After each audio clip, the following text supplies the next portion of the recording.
मुर्गा है तो खाली मुर्गा, मुर्गा का समझ नहीं होता है, यहाँ पे आप मुर्गा पालन करें। जय हिंद। तो कुंदन मैथमेटिका में आपका स्वागत है। आज हम लोग नए वीडियो के साथ क्लास 8 की ऑब्जेक्टिव क्वेश्चन देखेंगे। 2024 का एग्ज़ाम जो है उसकी दृष्टि से ये वेरी इम्पोर्टेंट क्वेश्चन है। जैक बोर्ड के द्वारा इस क्वेश्चन को मैंने छाट कर अलग अलग लिखा है, ठीक है ना। वेरी इम्पोर्टेंट है, एग्ज़ाम में आपको देखने के लिए तो अवश्य मिलेगा। इस चैप्टर से एक तो क्वेश्चन तो आराम से पूछेगा। तो चलो, पहला एक खरीफ फसल का उदाहरण है। खरीफ फसल आपको पता होगा तीनों फसल होते हैं। तो खरीफ फसल में क्या होगा? गेहूँ होगा, आलू होगा, धान होगा या सोयाबीन होगा। तो आपको पता है कि धान होगा। देखो, ज़्यादा सीरियस नहीं, मस्ती से पढ़ना है। दानों को भूसे से अलग करना कहलाता है। कोई चीज़ का दाना है उसको भूसा से अलग कर लाएंगे तो क्या कराएंगे, क्या होगा? चिंग। चलिए, करेक्ट ऑप्शन है। तीसरा देखो, एरर हो जाते हैं। जंतुओं द्वारा प्राप्त खाद्य पदार्थ, जंतुओं द्वारा क्या होगा? जो प्राप्त होगा खाद्य पदार्थ क्या कहलाएगा? शहद कहलाएगा।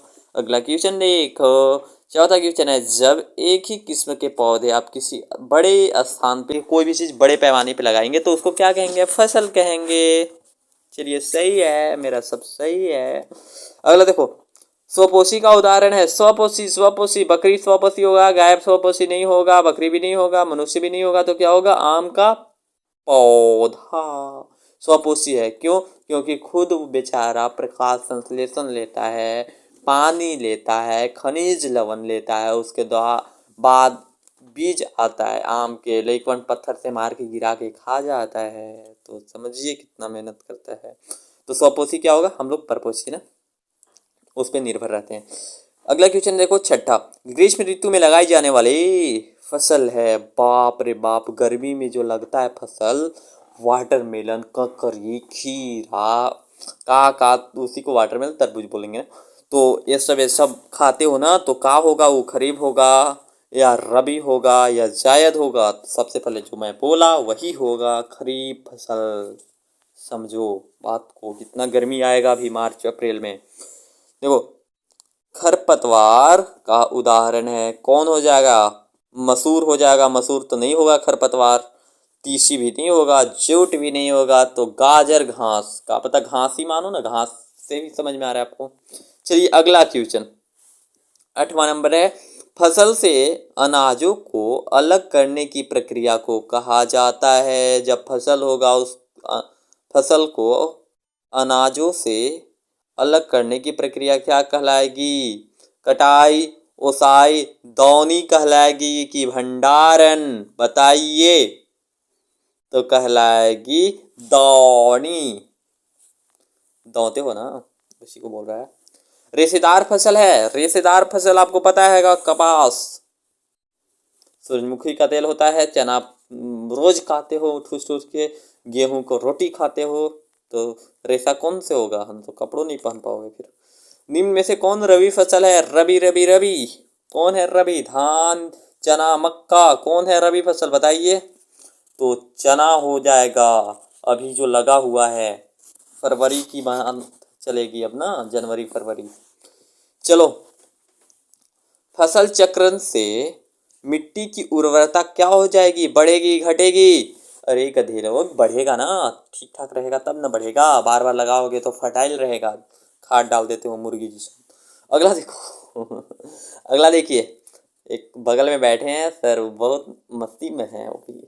चलिए, राइजोबियम, गलती मत पढ़वा दीजिए सर, शांति से रहिए ना, बच्चा लोग कहेगा कि कहाँ से पढ़ा रहे हैं, कौन मूर्ख है। चलिए, राइजोबियम नामक जीवाणु किस फसल के जड़ में पाए जाने वाले ग्रंथियों में उपस्थित होती है? तो बताना है। तो किस में होगा? रेशेदार फसल में होगा, फलीदार फसल में होगा, अनाज फसल में होगा, किस में होगा मेरे प्यारे प्यारे प्यारे? फलीदार फसल में होगा। चलिए, करेक्ट ऑप्शन। अगला क्वेश्चन देखो, मिट्टी को उलटने पलटने एवं फूला फूला फूला फूला इसको पोला बोलते हैं। पोला करने की प्रक्रिया कहलाती है। क्या कहलाएगी? क्या कहलाएगी? बोलो बोलो बोलो बोलो बोलो रे। तीसरा नंबर कैसे बोले भैया? रिकॉर्डेड देख रहे हैं तो क्या बोले? लाइव रहता तब ना। जुताई। तुम लोग थोड़ा सपोर्ट किया करो। लाइव करने के लिए बहुत सारे सब्सक्राइबर चाहिए।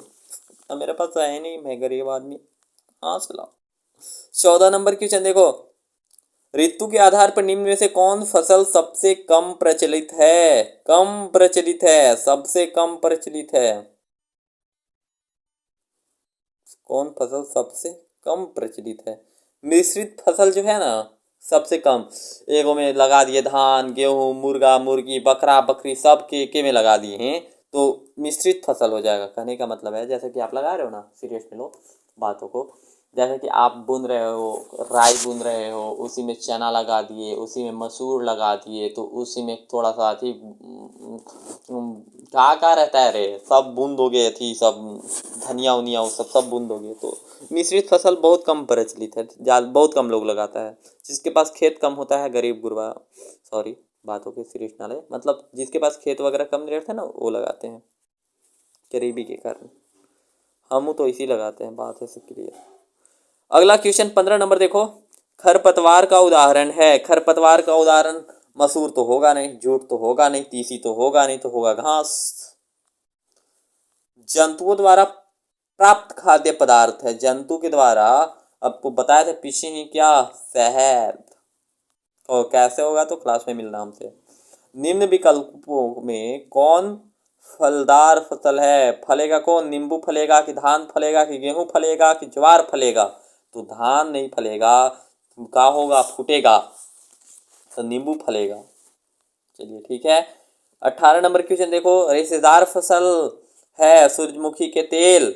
चना खाते हो, गेहूं का रोटी खाते हो, तो बचा कौन? कपास, बेचारा बचा। यूरिया में किस तत्व की अधिकता होती है? किसकी अधिकता होती है? तो नाइट्रोजन की अधिकता होती है यूरिया में ना। चलो ठीक है। मार मार के पूरा खेत का माटी खराब कर दिए तुम लोग, बताओ। 20 नंबर क्वेश्चन देखो। ग्रीष्म ऋतु में लगाई जाने वाली फसल है। कौन ग्रीष्म ऋतु में लगाएंगे? इसका बता दो ऑप्शन। तो बताओ, गर्मिया में का लगाते हो? गर्मिया में का लगाओगे? जायद फसल। चलिए, आई होप आपको ये वीडियो समझ में आया होगा। ध्यान से शांति से देख लो, ध्यान से शांति से देख लो। और दूसरी बात, देखो कि आपका कितना सही हुआ है। बताना कमेंट में कि आप कितना सही कर पाए। अगर नहीं बताया कमेंट में ना, तो अगला दिन बहुत पीटेंगे विद्यार्थियों। विद्यार्थी बन जाओगे फिर, समझे? आप बताना कि कितना आपका सही हुआ है। इसको नोट कर लेना कॉपी में आराम से। सो देखते हैं कि ज़्यादा लॉन्ग वीडियो ना करें आपके लिए। प्रयास किया जाता है सारे चैप्टर का, मैंने डाल दूंगा इस पे ना। चलिए मिलते हैं अगले वीडियो में। जय हिंद।